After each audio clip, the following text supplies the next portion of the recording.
calculated natin. Oo. Paano kung halimbawa ang may kagustuhan magparipatrate ganitong bilang, Yeah. ganitong bilang o ganitong bilang, alam na natin sana kung anong gagawin. Yan ang gusto kong marinig sana eh. Oo. Kanina, sinabi ko pa, yung pagtaas lamang ng gasolina, Ayan, isa pa po yan. Opo. dahil sa isasara yung Strait of Hormuz, wala na makakataas ng mga tanker doon. Yeah. Yung mga barko na nagdadala ng gasolina. O paano ngayon yan? ano ngayon ang country team effort? Yeah. Nag-usap-usap na mga ako yung DOE, yung Department of Agriculture, Department of Trade, Oo. yung DepEd, Yan. di ba? Oo. Kasi dapat nakuha na ninyo yung magiging epekto nito eh. Hindi na namin kayo tatanungin isa-isa. Baka mamaya iba-iba ang sagot nyo eh. Yun. Ang gusto Dapat namin sila- malaman, kaya kami nagpunta rito para kausapin kayo, dapat sana, ina-assume namin, nakapag-usap na kayong lahat. Ito, impact pa lang ng gasolina ito. Ayan. O anong impact sa transportation? DOTR, nag-usap na ba kayo? Okay. Anong impact na ako sa agriculture? O anong impact sa manufacturing natin? Dapat meron na kayong napag-usapan. Anong gagawin mo? Para gano'n, yung effort natin, ma-maximize natin. Ayun. Ibig ba niya sabihin ka, tatanungin natin kayo isa-isa mo nang ginagawa. Paano natin pagdudugtong-dugtungin kung ano yung gusto niyo mangyari? Ano magiging impact niya? Oo. O yun, nakagano'n na. Nako. Well, nung isang araw, ibinabalita din po namin na nagpatawag ata ng special cabinet meeting ang Pangulo para mapag-usapan yung bagay na yan. Pero gaya na sinabi nyo, parang walang isang tao na talagang tumatayo para tahiin. Yun nga yung salita nung isa. Hindi ko naman tinatanong sa inyo kung nagtawag na ng meeting ang Pangulo. Siyempre magtatawag yun. Ang gusto namin marinig, ano na pag-usapan nyo, Yan. nakapag-usap-usap na ba kayo? Dahil ito, kinakailangan may pagka-emergency ang nature ng pag-responde natin. Oo. Mabilis, effective, at pagkatapos ay team effort. Opo. Para hindi sayang. Kung mag-iisa-isa kayo, ganun. Nagkakaroon ng duplication. Oo.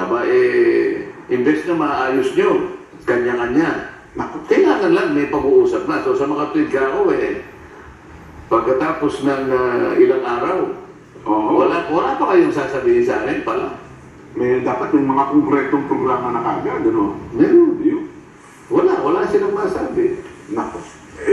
Nung binabalita namin isang araw, parang di ba March 2 nangyari yan? March 1 pala. Ang Singapore may plano na. Ang Malaysia, ang Indonesia, ang pamimang bansa natin talagang South Korea. Ibig sabihin lahat po nang gagawin. Pag mamamayan nila, alam na ang mga hakbang na dapat gawin, Sen. Samantalang yung mga bansa na binabanggit mo, Opo. Wala namang mamamayan ata doon sa gitna sila. No? hindi lamang yun. Opo. Wala silang EDGA Opo. Opo. na pwedeng maging magnet. Alam mo Yeah. na yung ibig sabihin. Oo. Ikaw ang paliwanag nun, Nelson, para nakikinig ang ating mga kababayan. Bakit kinakailangan isali yung aspeto ng EDGA? Kasi kung na natin, sabi na South Korea, Opo. Malaysia. Singapore, Malaysia, opo. Meron bang EDGA doon sa mga South lugar na Korea. yan? Mas delikado po tayo dahil sa target tayo ng kalaban ng Amerika. Kasi nakita mo yung nandun sa Gulf States na yun. Pinasabahan niya lang. Kasi nga, Saudi Arabia, tinamaan. Lebanon. Yung lahat ng merong lugar na kung saan ay nakikita niya na maaaring may pasihan doon ng US military bases.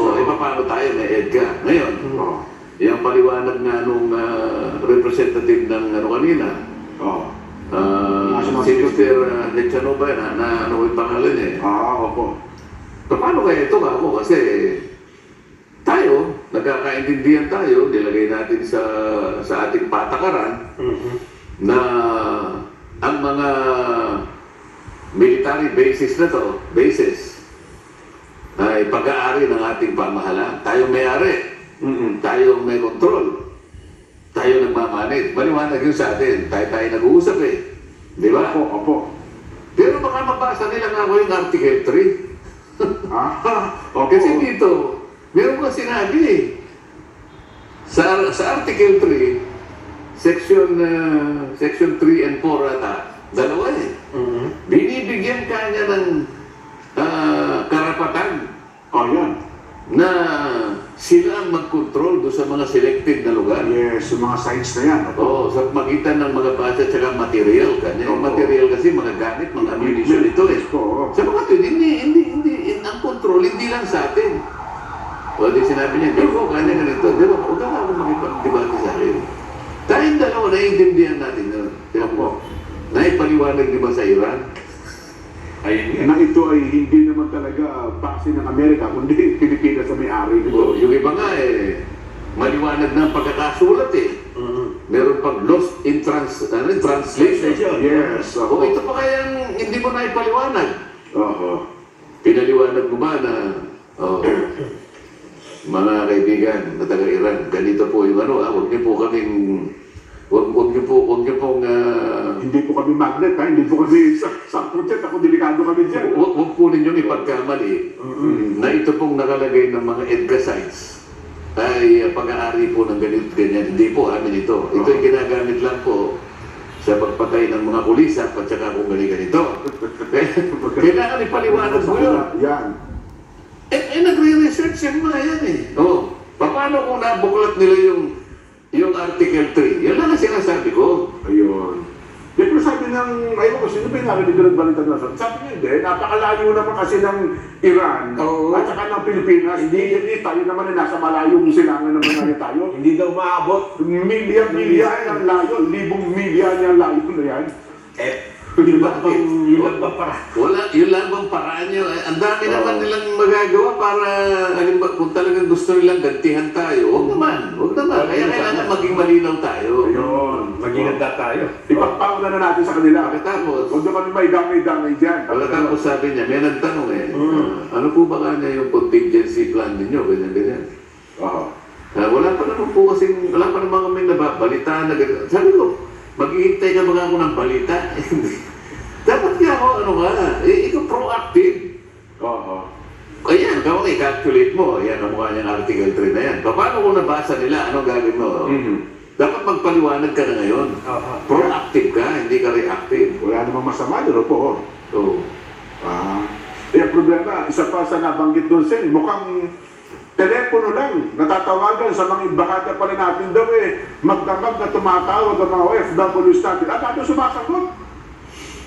ayun nga. At saka meron silang meron silang mga advisory.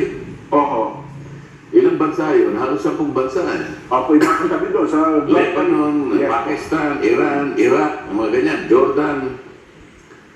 Sinabi nga kailangan lagyan mo ng Tagalog. Okay, so isa